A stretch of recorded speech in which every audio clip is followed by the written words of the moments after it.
બોટાદ તાલુકાના લસુંદરા ગામની પાટીદાર દીકરીને રબારી યુવક ભગાડી જવાના કેસમાં હવે પાટીદાર માતાએ ઠાકરસિંહ રબારી પાસે મદદની ગુહાર લગાવી। પાટીદાર માતાએ સોશિયલ મીડિયામાં પણ વિડીયો મૂકીને સમાજની મદદ માંગી છે।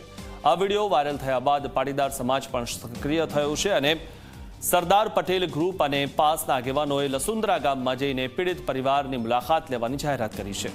એસપીજીના અધ્યક્ષ ગૌરાંગ પટેલ તેમજ પૂર્વિન પટેલની ટીમ સાથે પાસના આગેવાનો આવતીકાલે લસુંદરા જશે।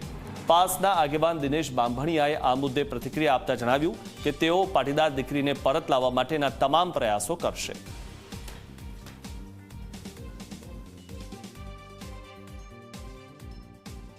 ખેડા જિલ્લાના લસુંદરા ગામની દીકરીના પરિવારે પાટીદાર સમાજ અને દરેક સમાજ પાસે એક માંગણી કરી છે કે અમારી દીકરીને કોઈ અન્ય સમાજના વ્યક્તિ પગાડીને લઈ ગયા છે।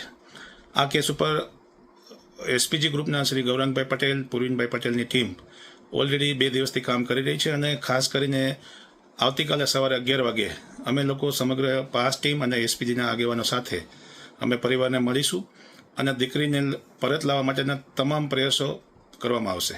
સાથે સાથે સમાજમાં કોઈ પણ સમાજની દીકરી હોય એને ખોટી રીતે બગાડવાના પ્રયત્નો ન થાય એ જ અમારો ઝુંબેશ અને અમારી મહત્વની ભૂમિકા રહેશે।